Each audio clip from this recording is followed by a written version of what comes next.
யோசுவா 5ஆம் அதிகாரம். இஸ்ரவேல் புத்திரர் கடந்து தீரும் அளவும் கர்த்தர் யோர்தானின் தண்ணீரை அவர்களுக்கு முன்பாக வற்றி போக பண்ணினதை யோர்தானுக்கு மேல்கரையில் குடியிருந்த எமோரியரின் சகல ராஜாக்களும் சமுத்திரத்தருகே குடியிருந்த கானானியரின் சகல ராஜாக்களும் கேட்டது முதற்கொண்டு அவர்கள் இருதயம் கரைந்து இஸ்ரவேல் புத்திரருக்கு முன்பாக சோர்ந்து போனார்கள். அக்காலத்திலே கர்த்தர் யோசுவாவை நோக்கி, நீ கருக்கான கத்திகளை உண்டாக்கி திரும்ப 2ஆம் விசை இஸ்ரவேல் புத்திரரை விருத்தசேதனம் பண்ணி என்றார். அப்பொழுது யோசுவா கருக்கான கத்திகளை உண்டாக்கி இஸ்ரவேல் புத்திரரை ஆர்லோத் மேட்டிலே விருத்தசேதனம் பண்ணினான். யோசுவா இப்படி விருத்தசேதனம் பண்ணின முகாந்திரம் என்னவென்றால், எகிப்திலிருந்து புறப்பட்ட சகல ஆண் மக்களாகிய யுத்த புருஷர் எல்லாரும் எகிப்திலிருந்து புறப்பட்ட பின்பு வழியில் வனாந்திரத்திலே மாண்டு போனார்கள். எகிப்திலிருந்து புறப்பட்ட எல்லா ஜனங்களும் விருத்தசேதனம் பண்ணப்பட்டிருந்தார்கள். அவர்கள் எகிப்திலிருந்து புறப்பட்ட பின்பு வழியில் வனாந்திரத்திலே பிறந்த சகல ஜனங்களும் விருத்தசேதனம் பண்ணப்படாதிருந்தார்கள். கர்த்தருடைய சத்தத்திற்கு கீழ்ப்படியாமற் போன எகிப்திலிருந்து புறப்பட்ட யுத்த புருஷரான யாவரும் மாலும் மட்டும் இஸ்ரவேல் புத்திரர் 40 வருஷம் வனாந்திரத்தில் நடந்து திரிந்தார்கள். கர்த்தர் எங்களுக்கு கொடுக்கும்படி அவர்கள் பிதாக்களுக்கு ஆணையிட்ட பாலும் தேனும் ஓடுகிற தேசத்தை அவர்கள் காண்பதில்லை என்று கர்த்தர் அவர்களுக்கு ஆணையிட்டிருந்தார். அவர்களுக்கு பதிலாக அவர் எழும்ப பண்ணின அவர்கள் பிள்ளைகளை யோசுவா விருத்தசேதனம் பண்ணினான். வழியிலே அவர்கள் விருத்தசேதனம் பண்ணாததினால் அவர்கள் விருத்தசேதனம் இல்லாதிருந்தார்கள். ஜனங்கள் எல்லாரும் விருத்தசேதனம் பண்ணப்பட்டு தீர்ந்த பின்பு அவர்கள் குணமாகும் மட்டும் தங்கள் தங்கள் இடத்திலே பாளையத்தில் தரித்திருந்தார்கள். கர்த்தர் யோசுவாவை நோக்கி, இன்று எகிப்தின் நிந்தையை உங்கள் மேல் இராதபடிக்கு புரட்டி போட்டேன் என்றார். அதனால் அந்த ஸ்தலம் இந்நாள் வரைக்கும் கில்கால் எனப்படுகிறது. இஸ்ரவேல் புத்திரர் கில்காலில் பாளையமிறங்கியிருந்து மாதத்தின் 14ஆம் தேதி அந்தி நேரத்திலே எரிகோவின் சமனான வெளிகளிலே பஸ்காவை ஆசரித்தார்கள். பஸ்காவின் மறுநாள் ஆகிய அன்றைய தினம் அவர்கள் தேசத்தினுடைய தானியத்தால் ஆகிய புளிப்பில்லாத அப்பங்களையும் சுட்ட கதிர்களையும் புசித்தார்கள். அவர்கள் தேசத்தின் தானியத்திலே புசித்த மறுநாளிலே மன்னா பெய்யாமல் ஒழிந்தது. அது முதல் இஸ்ரவேல் புத்திரருக்கு மன்னா இல்லாமற் போய் அவர்கள் கானான் தேசத்து பலனை அந்த வருஷத்தில் தானே புசித்தார்கள். பின்னும் யோசுவா எரிகோவின் வெளியிலிருந்து தன் கண்களை ஏறெடுத்து பார்க்கும்போது இதோ ஒருவர் அவனுக்கு எதிரே நின்றார். உருவின பட்டயம் அவர் கையில் இருந்தது. யோசுவா அவரிடத்தில் போய், நீர் எங்களை சேர்ந்தவரோ எங்கள் சத்துருக்களை சேர்ந்தவரோ என்று கேட்டான். அதற்கு அவர், அல்ல, நான் கர்த்தருடைய சேனையின் அதிபதியாய் இப்பொழுது வந்தேன் என்றார். அப்பொழுது யோசுவா தரையிலே முகங்குப்புற விழுந்து பணிந்து கொண்டு அவரை நோக்கி, என் ஆண்டவர் தமது அடியேனுக்கு சொல்லுகிறது என்னவென்று கேட்டான். அப்பொழுது கர்த்தருடைய சேனையின் அதிபதி யோசுவாவை நோக்கி, உன் கால்களில் இருக்கிற பாதரட்சைகளை கழற்றி போடு, நீ நிற்கிற இடம் பரிசுத்தமானது என்றார். யோசுவா அப்படியே செய்தான். யோசுவா 6ஆம் அதிகாரம். எரிகோ இஸ்ரவேல் புத்திரருக்கு முன்பாக அடைக்கப்பட்டிருந்தது. ஒருவரும் வெளியே போகவும் இல்லை, ஒருவரும் உள்ளே வரவும் இல்லை. கர்த்தர் யோசுவாவை நோக்கி, இதோ எரிகோவையும் அதன் ராஜாவையும் யுத்த வீரரையும் உன் கையில் ஒப்பு கொடுத்தேன். யுத்த புருஷராகிய நீங்கள் அனைவரும் பட்டணத்தை சூழ்ந்து ஒரு தரம் சுற்றி வாருங்கள். இப்படி 6 நாள் செய்ய கடவீர்கள். 7 ஆசாரியர் பெட்டிக்கு முன்பாக 7 கொம்பு எக்காலங்களை பிடித்து கொண்டு போக வேண்டும். 7ஆம் நாளில் பட்டணத்தை 7 தரம் சுற்றி வர கடவர்கள். ஆசாரியர் எக்காலங்களை ஊத வேண்டும். அவர்கள் அந்த கொம்புகளினால் நெடுத்தொனியிடும் போது நீங்கள் எக்கால சத்தத்தை கேட்கும் போதும் ஜனங்கள் எல்லாரும் மக ஆரவாரத்தோடே ஆர்ப்பரிக்க கடவர்கள். அப்பொழுது பட்டணத்தின் அலங்கம் இடிந்து விழும். உடனே ஜனங்கள் அவரவர் தங்களுக்கு நேராக ஏறக்கடவர்கள் என்றார். அந்தபடியே நூனின் குமாரனாகிய யோசுவா ஆசாரியரை அழைத்து, உடன்படிக்கை பெட்டியை எடுத்துக்கொண்டு போங்கள். தொனிக்கும் 7 எக்காலங்களையும் 7 ஆசாரியர்கள் கர்த்தருடைய பெட்டிக்கு முன்பாக பிடித்து கொண்டு போக கடவர்கள் என்று சொல்லி ஜனங்களை நோக்கி, பட்டணத்தை சுற்றி நடந்து போங்கள். யுத்த சன்னத்தாரானவர்கள் கர்த்தரின் பெட்டிக்கு முன் நடக்க கடவர்கள் என்றான். யோசுவா ஜனங்களிடத்தில் பேசினவுடனே தொனிக்கும் 7 எக்காலங்களை பிடித்திருக்கிற 7 ஆசாரியர் கர்த்தருக்கு முன்பாக நடந்து எக்காலங்களை ஊதினார்கள். கர்த்தருடைய உடன்படிக்கை பெட்டி அவர்களுக்கு பின் சென்றது. எக்காலங்களை ஊதுகிற ஆசாரியருக்கு முன் யுத்த சன்னத்தாரானவர்கள் நடந்தார்கள். பின்தண்டி எக்காலங்கள் ஊதப்படும் போது பெட்டிக்கு பின் சென்றது.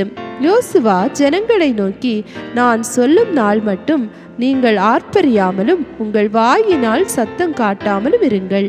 உங்கள் வாயிலிருந்து ஒரு பேச்சும் புறப்பட வேண்டாம். ஆர்ப்பரியுங்கள் என்று உங்களுக்கு நான் சொல்லும் நாளிலே ஆர்ப்பரிப்பீர்களாக என்று கட்டளையிட்டிருந்தான். அப்படியே கர்த்தரின் பெட்டியை பட்டணத்தை சூழ்ந்து ஒரு தரம் சுற்றி வர பண்ணினான். அவர்கள் திரும்ப பாளையத்திலே வந்து பாளையத்தில் ராத்தங்கினார்கள். யோசுவா அதிகாலமே எழுந்திருந்தான். ஆசாரியர்கள் கர்த்தரின் பெட்டியை சுமந்து கொண்டு போனார்கள். தொனிக்கும் 7 எக்காலங்களை பிடிக்கிற 7 ஆசாரியர்களும் எக்காலங்களை ஊதிக்கொண்டே கர்த்தரின் பெட்டிக்கு முன்பாக நடந்தார்கள். யுத்த சன்னத்தார் ஆனவர்கள் அவர்களுக்கு முன்னாலே நடந்தார்கள். பின்தண்டோவெனில் எக்காலங்கள் ஊதப்படுகையில் கர்த்தரின் பெட்டிக்கு பின் சென்றது. 2ஆம் நாளிலும் பட்டணத்தை ஒரு தரம் சுற்றி வந்து பாளையத்துக்கு திரும்பினார்கள். இந்தபடி 6 நாளும் செய்தார்கள். 7ஆம் நாளில் அதிகாலமே கிழக்கு வெளுக்கும் போது எழுந்திருந்து அந்த பிரகாரமே பட்டணத்தை 7 தரம் சுற்றி வந்தார்கள். அன்றைய தினத்தில் மாத்திரம் பட்டணத்தை 7 தரம் சுற்றி வந்தார்கள்.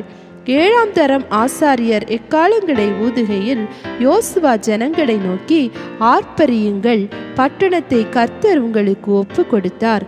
ஆனாலும் இந்த பட்டணமும் இதிலுள்ள யாவும் கர்த்தருக்கு சாபத்தீடாய் இருக்கும். நாம் அனுப்பின ஆட்களை ராகாப் என்னும் வேசி மறைத்து வைத்தபடியால் அவளும் அவளோட வீட்டுக்குள் இருக்கிற அனைவரும் மாத்திரம் உயிரோடு இருக்க கடவர்கள். சாபத்தீடானதில் ஏதாகிலும் எடுத்துக்கொள்கிறதினாலே நீங்கள் சாபத்தீடாகாதபடிக்கும் இஸ்ரவேல் பாளையத்தை சாபத்தீட்டாக்கி அதை கலங்க பண்ணாதபடிக்கும் நீங்கள் சாபத்தீடானதற்கு மாத்திரம் எச்சரிக்கையாய் இருங்கள். சகல வெள்ளியும் பொன்னும் வெண்கலத்தினாலும் இரும்பினாலும் செய்யப்பட்ட பாத்திரங்களும் கர்த்தருக்கு பரிசுத்தமானவைகள். அவைகள் கர்த்தரின் பொக்கிஷத்தில் சேரும் என்றான். எக்காலங்களை ஊதுகையில் ஜனங்கள் ஆர்ப்பரித்தார்கள். எக்கால சத்தத்தை ஜனங்கள் கேட்டு மகா ஆரவாரத்தோட முழங்குகையில் அலங்கம் இடிந்து விழுந்தது.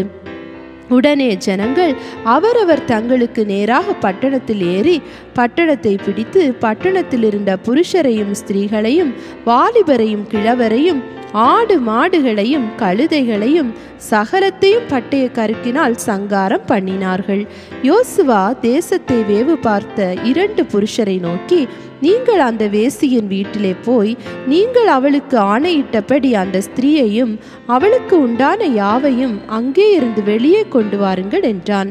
அப்பொழுது வேவுக்காரரான அந்த வாலிபர் உள்ளே போய் ராகாபையும் அவள் தகப்பனையும் அவள் தாயையும் சகோதரர்களையும் அவளுக்குள்ள யாவையும் அவள் குடும்பத்தார் அனைவரையும் வெளியே அழைத்து கொண்டு வந்து அவர்களை இஸ்ரவேல் பாளையத்துக்கு புறம்பே இருக்கும்படி பண்ணினார்கள். பட்டணத்தையும் அதிலுள்ள யாவையும் அக்கினியால் சுட்டெரித்தார்கள். வெள்ளியையும் பொன்னையும் வெண்கலத்தினாலும் இரும்பினாலும் செய்த பாத்திரங்களை மாத்திரம் கர்த்தரின் ஆலய பொக்கிஷத்தில் சேர்த்தார்கள். எரிகோவை வேவு பார்த்த யோசுவா அனுப்பின ஆட்களை ராகாப் என்னும் வேசி மறைத்து வைத்தபடியினால் அவளையும் அவள் தகப்பன் வீட்டாரையும் அவளுக்குள்ள யாவையும் யோசுவா உயிரோடே வைத்தான். அவள் இந்நாள் வரைக்கும் இஸ்ரவேலின் நடுவிலே குடியிருக்கிறாள். அக்காலத்திலே யோசுவா இந்த எரிகோ பட்டணத்தை கட்டும்படி எழும்பும் மனுஷன் கர்த்தருக்கு முன்பாக சபிக்கப்பட்டிருக்க கடவன். அவன் அதன் அஸ்திவாரத்தை போடுகிற போது தன் மூத்த குமாரனையும் அதன் வாசல்களை வைக்கிற போது தன் இளைய குமாரனையும் சாக கொடுக்க கடவன் என்று சாபம் கூறினான். இவ்விதமாய் கர்த்தர் யோசுவாவோடே கூட இருந்தார். அவன் கீர்த்தி தேசமெங்கும் பரம்பிற்று. யோசுவா 7ஆம் அதிகாரம். இஸ்ரவேல் புத்திரர் சாபத்தீடானதிலே துரோகம் பண்ணினார்கள். எப்படியெனில் யூதா கோத்திரத்து சேராகுடைய குமாரனாகிய சப்தியின் மகன் கர்மிக்கு பிறந்த ஆகான் என்பவன் சாபத்தீடானதிலே சிலதை எடுத்து கொண்டான். ஆகையால் இஸ்ரவேல் புத்திரர் மேல் கர்த்தருடைய கோபம் மூண்டது. யோசுவா எரிகோவிலிருந்து பெத்தேலுக்கு கிழக்கில் உள்ள பெத்தாவேன் சமீபத்தில் இருக்கிற ஆயி பட்டணத்துக்கு போகும்படி ஆட்களை அனுப்பி, நீங்கள் போய் அந்த நாட்டை வேவு பாருங்கள் என்றான். அந்த மனுஷர் போய் ஆயியை வேவு பார்த்து யோசுவாவினிடத்தில் திரும்பி வந்து அவனை நோக்கி, ஜனங்கள் எல்லாரும் போக வேண்டியதில்லை, ஏறக்குறைய 2000-3000 பேர் போய் ஆயியை முறியடிக்கலாம். எல்லா ஜனங்களையும் அங்கே போகும்படி வருத்தப்படுத்த வேண்டியதில்லை, அவர்கள் கொஞ்சம் பேர்தான் என்றார்கள். அப்படியே ஜனங்களில் ஏறக்குறைய 3000 பேர் அவ்விடத்திற்கு போனார்கள். ஆனாலும் அவர்கள் ஆயின் மனுஷருக்கு முன்பாக முறிந்தோடினார்கள். ஆயின் மனுஷர் அவர்களில் ஏறக்குறைய 36 பேரை வெட்டி போட்டார்கள். பட்டண வாசலின் வெளி துவங்கி செபாரிம் மட்டும் அவர்களை துரத்தி மலை இறக்கத்திலே அவர்களை வெட்டினார்கள். ஜனங்களின் இருதயம் கரைந்து தண்ணீராய் போயிற்று. அப்பொழுது யோசுவா தன் வஸ்திரங்களை கிழித்து கொண்டு அவனும் இஸ்ரவேலின் மூப்பரும் சாயங்காலம் மட்டும் கர்த்தரின் பெட்டிக்கு முன்பாக தரையிலே முகங்குப்புற விழுந்து தங்கள் தலைகளின் மேல் புழுதியை போட்டுக்கொண்டு கிடந்தார்கள். யோசுவா, கர்த்தராகி ஆண்டவரே, எங்களை அழிக்கும்படிக்கு எமோரியர் கைகளில் ஒப்பு கொடுப்பதற்காக தேவரீர் இந்த ஜனத்தை யோர்தானை கடக்க பண்ணினீர். நாங்கள் யோர்தானுக்கு அப்புறத்திலே மன திருப்தியாக இருந்து விட்டோமானால் நலமாயிருக்கும். ஆண்டவரே, இஸ்ரவேலர் தங்கள் சத்துருக்களுக்கு முதுகை காட்டினார்கள். இப்பொழுது நான் என்ன சொல்லுவேன்? கானானியரும் தேசத்து குடிகள் யாவரும் இதை கேட்டு எங்களை வளைந்து கொண்டு எங்கள் பேரை பூமியில் இராதபடிக்கு வேறற்று போக பண்ணுவார்களே. அப்பொழுது உமது மகத்தான நாமத்துக்கு என்ன செய்வீர் என்றான். அப்பொழுது கர்த்தர் யோசுவாவை நோக்கி, எழுந்திரு, நீ இப்படி முகங்குப்புற விழுந்து கிடக்கிறது என்ன? இஸ்ரவேலர் பாவம் செய்தார்கள். நான் அவர்களுக்கு கட்டளையிட்ட என் உடன்படிக்கையை மீறினார்கள். சாபத்தீடானதில் எடுத்துக்கொண்டதும் களவு செய்ததும் வஞ்சித்ததும் தங்கள் பண்டம் பாடிகளுக்குள்ளே வைத்ததும் உண்டே. ஆதலால் இஸ்ரவேல் புத்திரர் தங்கள் சத்துருக்களுக்கு முன்பாக நிற்கக்கூடாமல் தங்கள் சத்துருக்களுக்கு முதுகை காட்டினார்கள். அவர்கள் சாபத்தீடானார்கள். நீங்கள் சாபத்தீடானதை உங்கள் நடுவிலிருந்து நிக்கிரகம் பண்ணாவிட்டால் இனி உங்களோடு இரேன். எழுந்திரு, நீ ஜனங்களை பரிசுத்தம் பண்ணி சொல்ல வேண்டியது என்னவென்றால், நாளைய தினத்துக்கு உங்களை பரிசுத்தம் பண்ணி கொள்ளுங்கள். இஸ்ரவேலரே, சாபத்தீடானது உங்கள் நடுவே இருக்கிறது.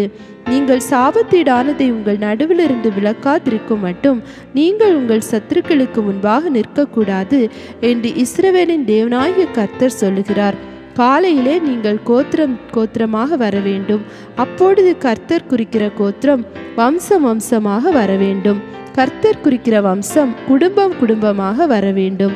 கர்த்தர் குறிக்கிற குடும்பம் பேராக வர வேண்டும் என்று சொல். அப்பொழுது சாபத்தீடானதை எடுத்தவனாய் கண்டுபிடிக்கிறவன் கர்த்தரின் உடன்படிக்கையை மீறி இஸ்ரவேலிலே மதிகேடான காரியத்தை செய்தபடினால் அவனும் அவனுக்குள்ள யாவும் அக்கினியில் சுட்டரிக்கப்பட கடவது என்றார். யோசுவா அதிகாலமே எழுந்திருந்து இஸ்ரவேலரை கோத்திரமாக வர பண்ணினான். அப்பொழுது யூதாவின் கோத்திரம் குறிக்கப்பட்டது. அவன் யூதாவின் வம்சங்களை வரப்பண்ணின போது சேராகியரின் வம்சம் குறிக்கப்பட்டது. அவன் சேராகியரின் வம்சத்தை பேராக வரப்பண்ணின போது சப்தி குறிக்கப்பட்டான். அவன் வீட்டாரை அவன் பேராக வரப்பண்ணின போது யூதா கோத்திரத்து சேராகின் குமாரனாகிய சப்திக்கு பிறந்த கர்மியின் மகன் ஆகான் குறிக்கப்பட்டான். அப்பொழுது யோசுவா ஆகானை நோக்கி, மகனே, நீ இப்பொழுது இஸ்ரவேலின் தேவனாகிய கர்த்தரை மகிமைப்படுத்து. அவருக்கு முன்பாக அறிக்கை பண்ணி நீ செய்ததை எனக்கு சொல்லு, அதை எனக்கு ஒழிக்காதே என்றான். அப்பொழுது ஆகான் யோசுவாவுக்கு பிரதியுத்தரமாக, மெய்யாகவே நான் இஸ்ரவேலின் தேவனாகிய கர்த்தருக்கு விரோதமாக பாவம் செய்தேன்.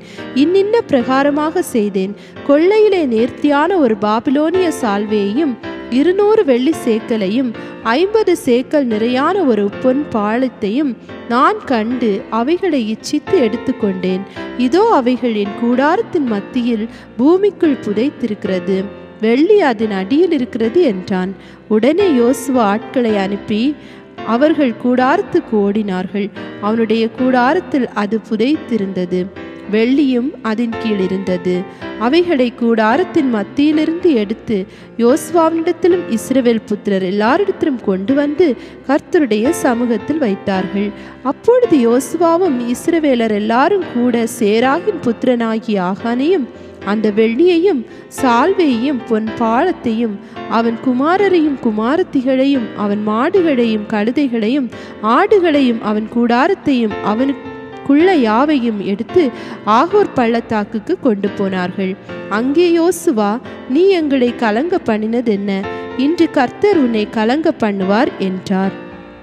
அப்பொழுது இஸ்ரவேலர் எல்லாரும் அவன் மேல் கல்லெறிந்து அவைகளை அக்கினியில் சுட்டெரித்து கற்களினால் மூடி அவன் மேல் இந்நாள் வரைக்கும் இருக்கிற பெரிய கற்குவியலை குவித்தார்கள். இப்படியே கர்த்தர் தமது கோபத்தின் உக்கிரத்தை விட்டு மாறினார். ஆகையால் அவ்விடம் இந்நாள் வரைக்கும் ஆகோர் பள்ளத்தாக்கு எனப்படும். யோசுவா 8ஆம் அதிகாரம். அப்பொழுது கர்த்தர் யோசுவாவை நோக்கி, நீ பயப்படாமலும் கலங்காமலும் இரு. நீ யுத்த ஜனங்கள் யாவரையும் கூட்டிக் கொண்டு எழுந்து ஆயி பட்டணத்தின் மேல் போ. இதோ ஆயின் ராஜாவையும் அவன் ஜனத்தையும் அவன் பட்டணத்தையும் அவன் நாட்டையும் உன் கையிலே ஒப்பு கொடுத்தேன். நீ எரிகோவுக்கும் அதன் ராஜாவுக்கும் செய்தது போல ஆயிக்கும் அதன் ராஜாவுக்கும் செய்ய கடவாய். அதில் கொள்ளையிட்ட பொருட்களையும் மிருக ஜீவன்களையும் உங்களுக்கு கொள்ளையாக எடுத்துக்கொள்ளலாம். பட்டணத்துக்கு பின்னாலே பதிவிடையே வை என்றார். அப்பொழுது ஆயின் மேல் போக யோசுவாவும் சகல யுத்த ஜனங்களும் எழுந்து புறப்பட்டார்கள்.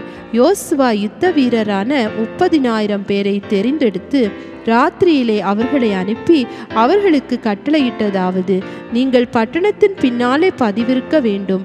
பட்டணத்துக்கு வெகு தூரமாய் போகாமல் எல்லாரும் ஆயத்தமாயிருங்கள். நானும் என்னோடு இருக்கிற சகல ஜனங்களும் பட்டணத்து அண்டையிலே கிட்டி சேருவோம்.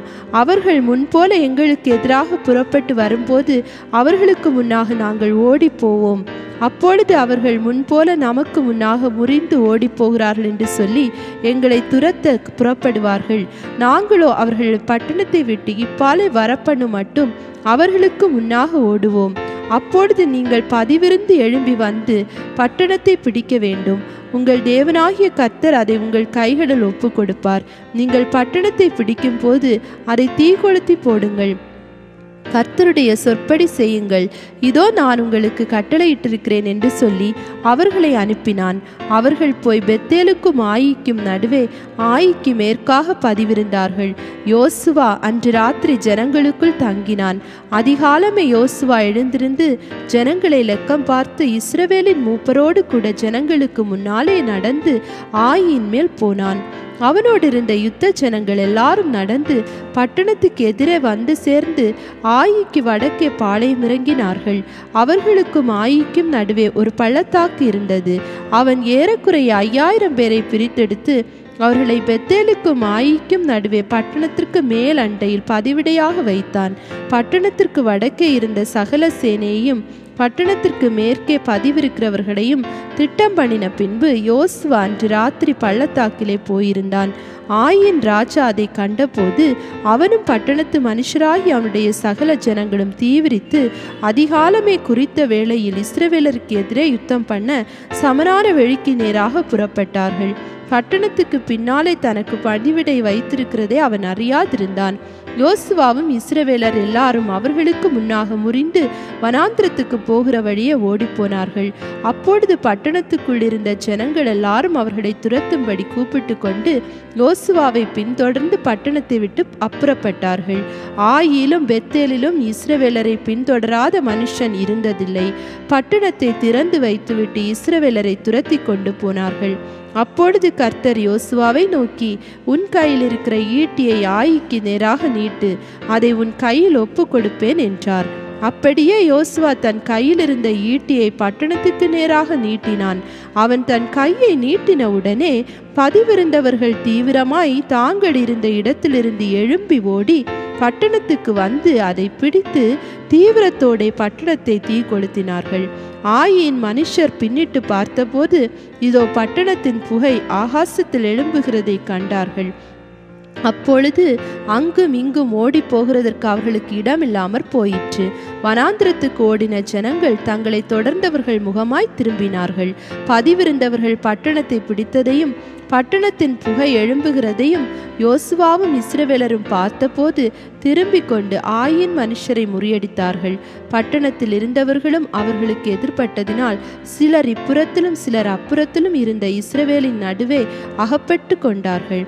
ஆகையால் அவர்களில் ஒருவரும் தப்பி மீந்திராதபடிக்கு அவர்களை வெட்டி போட்டு ஆயின் ராஜாவை உயிரோடே பிடித்து யோசுவாவிடத்தில் கொண்டு வந்தார்கள். இஸ்ரவேலர் வனாந்திர வெளியிலே தங்களை துரத்தின ஆயின் குடிகளை எல்லாம் வெட்டி தீர்ந்த போது அவர்கள் அனைவரும் நாசமாகும் மட்டும் பட்டய கருக்கினால் விழுந்து இறந்த போதும் இஸ்ரவேலர் எல்லாரும் ஆயிக்கு திரும்பி அதை பட்டய கருக்கினால் சங்கரித்தார்கள். அந்நாளிலே ஆணும் பெண்ணுமாக ஆயின் மனுஷர் எல்லாரும் 12000 பேர் விழுந்தார்கள். ஆயின் குடிகளெல்லாம் சங்கரித்து தீருமட்டும் யோசுவா ஈட்டியை நீட்டி கொண்டிருந்த தன் கையை மடக்கவில்லை. கர்த்தர் யோசுவாவுக்கு கட்டளையிட்ட வார்த்தையின்படி மிருக ஜீவனையும் அந்த பட்டணத்தின் கொள்ளையையும் மாத்திரம் இஸ்ரவேலர் எடுத்துக்கொண்டார்கள். யோசுவா ஆயியை சுட்டரித்து அதை இந்நாள் வரைக்கும் இருக்கிறபடி என்றைக்கும் பாழாய் கிடக்கும் மண்மேடாக்கி ஆயின் ராஜாவை ஒரு மரத்திலே தூக்கி போடுவித்து சாயங்காலம் மட்டும் அதிலே தொங்க விட்டான். சூரியன் அஸ்தமித்த பின்பு யோசுவா அவன் உடலை மரத்தை விட்டு இறக்கச் சொன்னான். அதை பட்டண வாசலில் போட்டு இந்நாள் வரைக்கும் இருக்கிற பெரிய கற்குவியலை அதன் மேல் குவித்தார்கள். அப்பொழுது யோசுவா கர்த்தரின் தாசனாகிய மோசே இஸ்ரவேல் புத்திரருக்கு கட்டளையிட்டபடியும் மோசேயின் நியாயப்பிரமாண புஸ்தகத்தில் எழுதியிருக்கிறபடியும் ஏபால் பர்வதத்தில் இஸ்ரவேலின் தேவனாகிய கர்த்தருக்கு இரும்பாயுதம் படாத முழு கற்களால் ஒரு பலிபீடத்தை கட்டினான். அதன் மேல் கர்த்தருக்கு சர்வாங்க தகன பலிகளை செலுத்தி சமாதான பலிகளையும் இட்டார்கள். இஸ்ரவேல் புத்திரருக்கு முன்பாக மோசே எழுதியிருந்த நியாயப்பிரமாணத்தை அவன் அங்கே கற்களில் பெயர்த்தெழுதினான். இஸ்ரவேல் ஜனங்களை ஆசீர்வதிக்கும்படி கர்த்தரின் தாசனாகிய மோசே முதல் கட்டளையிட்டிருந்தபடியே இஸ்ரவேலர் எல்லாரும் அவர்களுடைய மூப்பரும் அதிபதிகளும் நியாயாதிபதிகளும் அந்நியர்களும் இஸ்ரவேலில் பிறந்தவர்களும் கர்த்தருடைய உடன்படிக்கை பெட்டியை சுமக்கிற லேவியரான ஆசாரியருக்கு முன்பாக பெட்டிக்கு இருபுறத்திலும் பாதி பேர் கெரிசீம் மலை எதிர்ப்புறமாகவும் பாதி பேர் ஏபால் மலைக்கு எதிர்ப்புறமாகவும் நின்றார்கள். அதற்கு பின்பு அவன் நியாயப்பிரமாண புஸ்தகத்தில் எழுதியிருக்கிறபடி நியாயப்பிரமாணத்தில் சொல்லி ஆசீர்வாதமும் சாபமும் ஆகிய சகல வார்த்தைகளையும் வாசித்தான். மோசே கட்டளையிட்ட எல்லாவற்றிலும் யோசுவா இஸ்ரவேலின் முழு சபைக்கும் ஸ்திரீகளுக்கும் பிள்ளைகளுக்கும் அவர்களுக்குள் நடமாடி சஞ்சரித்த அந்நியர்களுக்கு முன்பாக ஒரு வார்த்தையும் விடாமல் வாசித்தான்.